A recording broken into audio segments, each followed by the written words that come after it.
Welcome to this unique and sophisticated townhouse located at 163 64th Street. Tree-lined street, many historic houses on the street. I'm Ron Brick, interior designer. I've designed part of the exterior and all of the interior. The facade of this building is raked limestone and brick.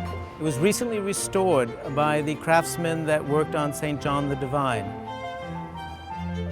There's radiant heating in this entire sidewalk, so when it snows, it's perfectly clean from the minute the snow begins.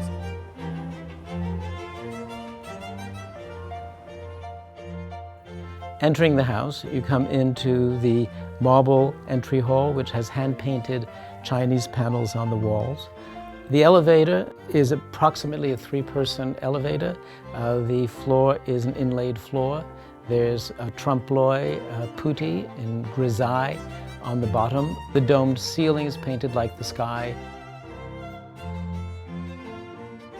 Entering the second entry hall, there's a place to sit down in a very elegant setting and wait. On the way to the kitchen, there are 3 silver and china closets, quite large. Downstairs, the basement contains a 300-bottle wine cellar, a large cedar closet, and numerous storage areas. The kitchen contains 2 sub-zeros. There is an industrial range and a pair of double ovens. Coming up the staircase, the second floor foyer is the introduction to the luxury of the rest of the house.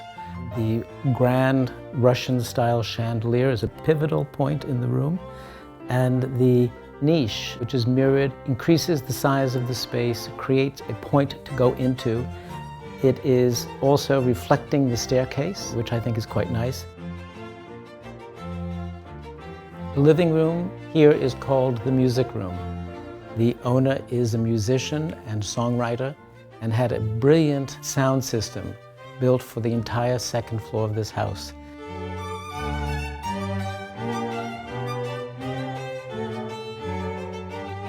The floor is parquet de Versailles. The chandelier is a beautiful Venetian chandelier. There is an incredible French fireplace, but for me, one of the most special things in this room are the fragonards. We had someone paint them, and they're in the joyful quality that music instills in you.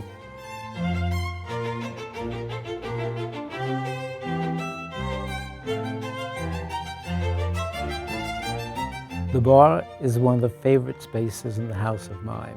There's a lot of excitement in what's in this space. I particularly like the north wind in the lalique-like ceiling, blowing the clouds away so that you can see the universe from the stars. During the day, there's a skylight, so you get natural light coming through that. In the evening, there is artificial light so that you still have the skylight effect on it. The semicircular inlaid floor that was created by Stephen Puzzi, I think echoes the shapes of the bar and the ceiling. I also really like the 3-inch thick marble top. I think it's impressive. A toy of mine is what I call the child's window, that children of the household can watch the party going on from the little octagonal window on the staircase. That staircase also leads to either a private living quarters or a great office space. The dining room, I think, has a truly magnificent French chandelier. It's quite a big piece. The view through the window at lunchtime, you look out into a garden of trees, so you see gardens from the dining room window. I think this library is one of the most inviting and welcoming spaces in the house. It's always nice to walk into it. The paneling is from 1870. It's been restored and French polished. There are 2 favorite things of mine in this room. One is the exterior, looking out on the street, seeing the plants and the trees, and I think that's quite nice. And the other is this bronze chandelier above my head, which is 400 pounds, 19th century French chandelier with mermaids supporting the lights. It's really quite spectacular. There's a lot of beautiful detail in the woodworking here.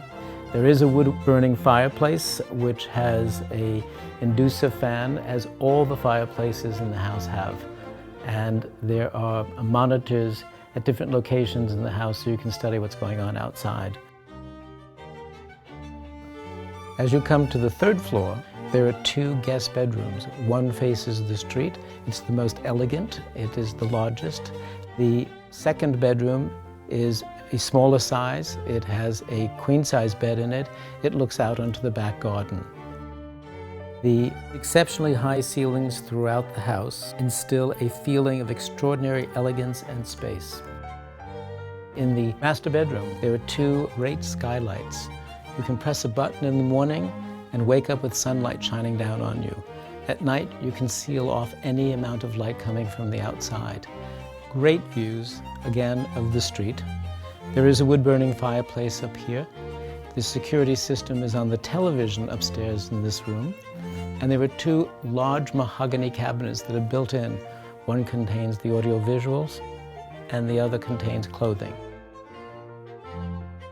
This bedroom has a large bathroom containing a shower and steam and a jacuzzi. And across the hall you come upon another bedroom, which makes it the fifth bedroom in the house. Presently an office. It has a bathroom attached to it. You walk down a corridor to the roof terrace.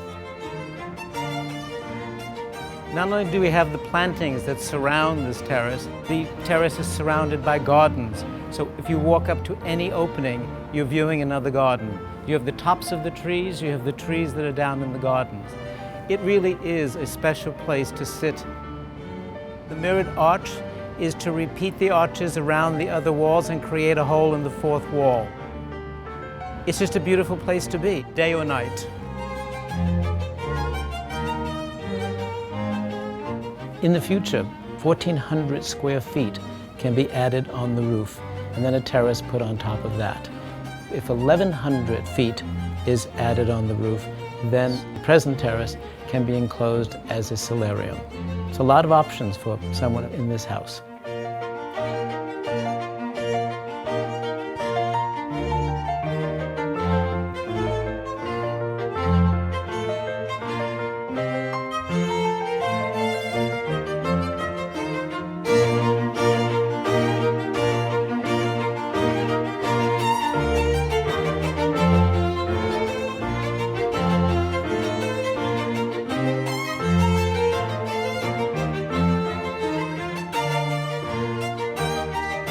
The Townhouse at 163 East 64.